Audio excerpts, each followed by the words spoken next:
And welcome back to more Mario Kart 8 Deluxe. Last time we got through the Flower Cup as Luigi, and this time we're taking on the Star Cup, as I think we are going to be playing as Yoshi. So Yoshi has several different color varieties. I'm fairly certain these were like a pre-order bonus for the DLC originally, but are available by default in this version. So let's mix things up a little bit. We haven't actually used any of the other vehicle types. So there's like buggies. I guess this is very literally a buggy.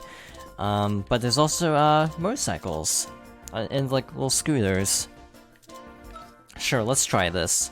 I think this is going to be a terrible mistake, but we're going to try this car combo for the Star Cup.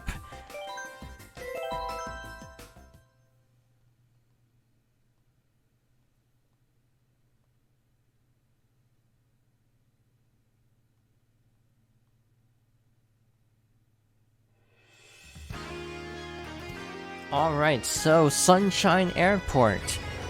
I guess I picked Yoshi because Super Mario Sunshine, and that's actually a really good game, by the way, just saying.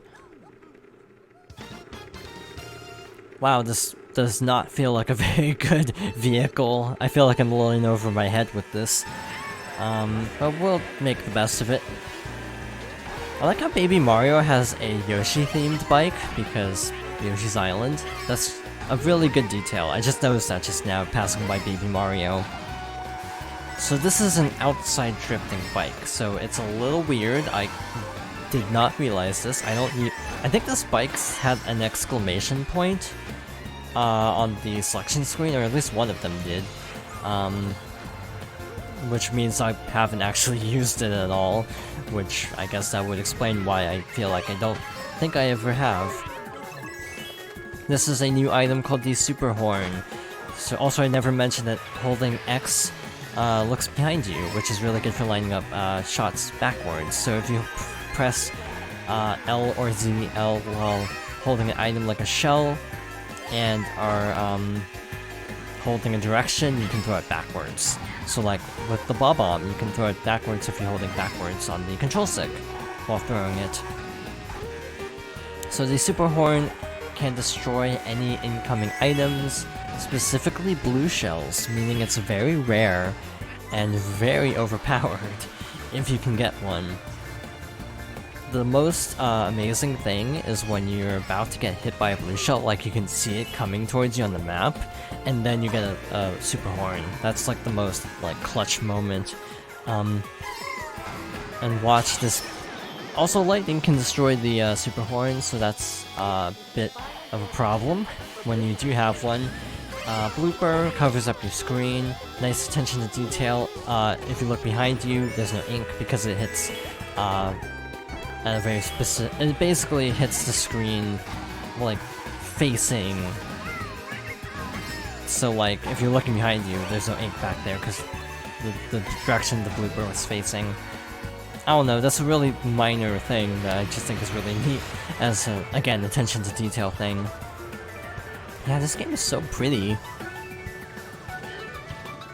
And I like the shine sprite for the airport, because it is Sunshine Airport after all. Also, this version actually tweaked invincibility frames. So when we got hit by that red shell, it didn't actually hit us again, because we just got hit by something else.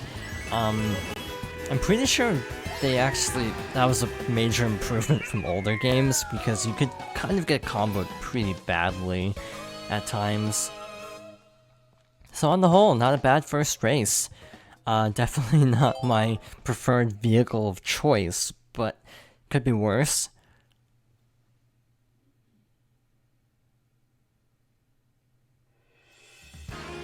Next up is Dolphin Shoals, continuing the tropical theme. So we got a giant eel. I forget what its name is. I want to say it's Unagi, which just means eel in Japanese. And you might also be noticing the tracks are getting longer. Like, that track was considerably longer. Also, the toads have snorkels. I never noticed that before, somehow. This is another really pretty track.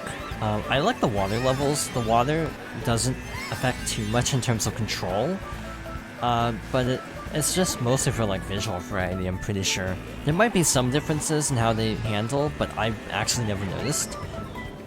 Also, that's a case of really bad luck. So one major difference in Mario Kart 8 versus older games is there's no like loading screen for Lakitu. Like normally with Lakitu the game would fade out and you'd be dropped back onto the course. Now it's virtually instantaneous. As a result, you don't get an opportunity to boost. In older games, when Lakitu drops you onto the ground, if you hit A as soon as you hit the ground, you can actually get a boost. They took out that feature because you frankly don't need a boost anymore because you're just instantly put back on the track. By the way, Lakitu is playable, I think, first in Mario Kart 7, but I think he returns in this game. To be honest, this roster is so huge, I can't remember all of the characters. So these little warp pipes you can trick off of, pretty nice. You can trick off of the eel's back, so it pays to kind of go left and right, like so. It's hard to see because of ink. Also, people always joke about this track because the Inklings from Splatoon were added in to Deluxe. So, how do they, like, survive this level, is the question everyone asks. Nintendo logic is usually the explanation for this type of thing. Also, red shells, I've heard, are actually slower in this version. So, like, in 200cc, it's actually not that difficult to outpace red shells until you can get an item. So yeah, a lot of little balancing tweaks, a lot of little adjustments, additions. So yeah, Deluxe is really Deluxe. It's basically a port at the end of the day, but it's a really good port. I think I would have preferred a sequel though. Like, I would be totally down for Mario Kart 9, and I think it will happen. But I do wish they could have also extended this game's life a little bit with more updates. There you go. Dolphin Shoals is completed, and we dodged another blue shell. We were actually getting pretty good luck with items. Also, I don't know if I mentioned this, but in multiplayer type games, I will almost always play Yoshi. In Mario Kart, I usually play Yoshi. If Light Blue is available, I'll go Light Blue Yoshi. If in like Mario Party Yoshi's available, which I think he's always been playable. I don't know if there's a single Mario Party that's missing Yoshi. I will still play Yoshi there, and Mario and Sonic. So yeah, for spin-offs, I just always play Yoshi. The only one I don't play Yoshi in is Smash Bros, because wow, his moveset is weird. I don't know who I main in Smash Bros. I kinda go back and forth.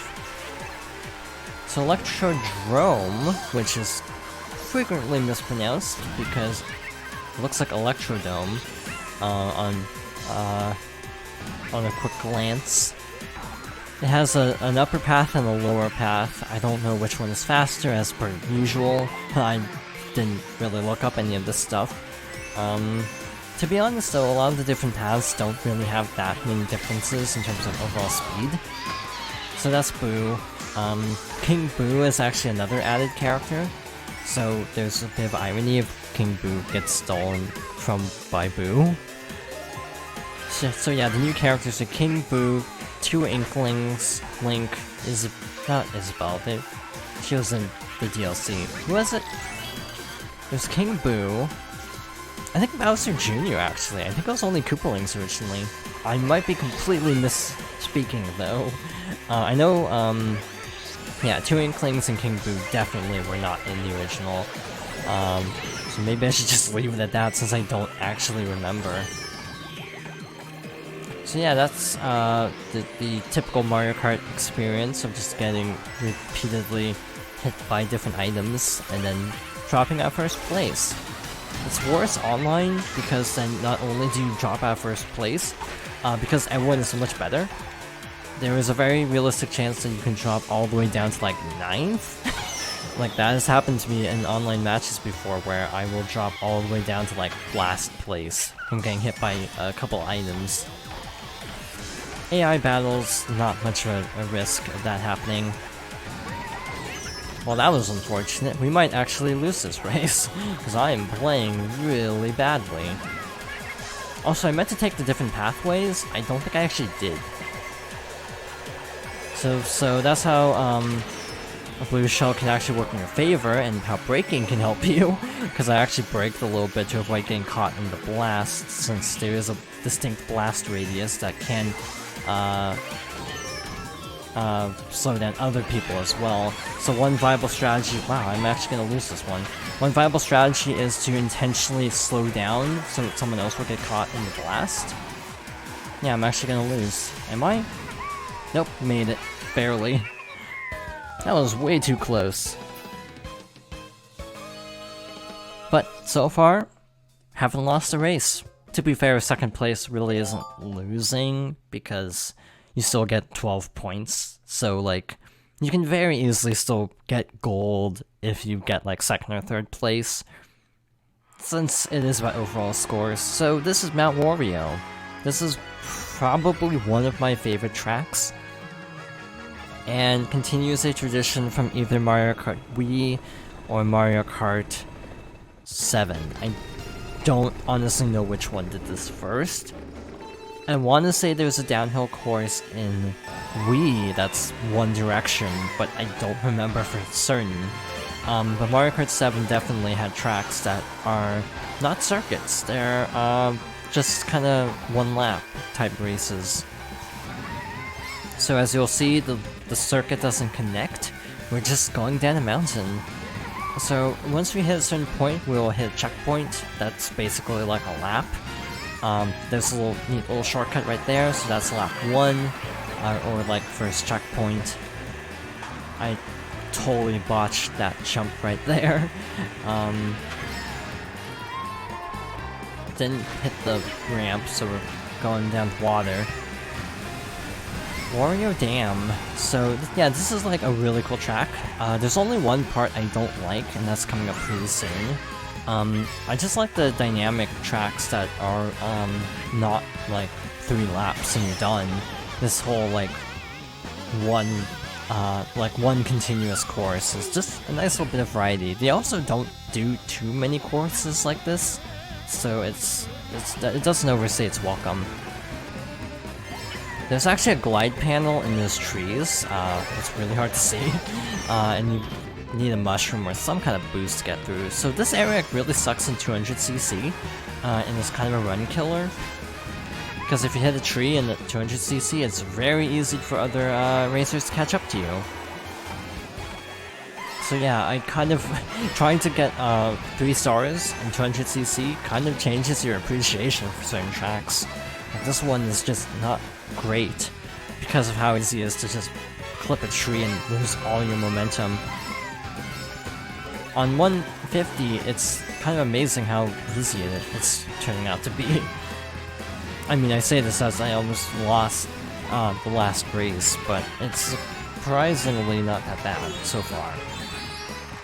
Unfortunately, we still have a few really hard tracks to go, so I'm not exactly holding my breath for a perfect run, but we'll see. And there you go. Another cup down. Not too bad. I think Toad might be Yoshi's rival. At least, I think in the SNES version that's the case. I don't know about this game, though, but that would make sense because of how well Toad just did.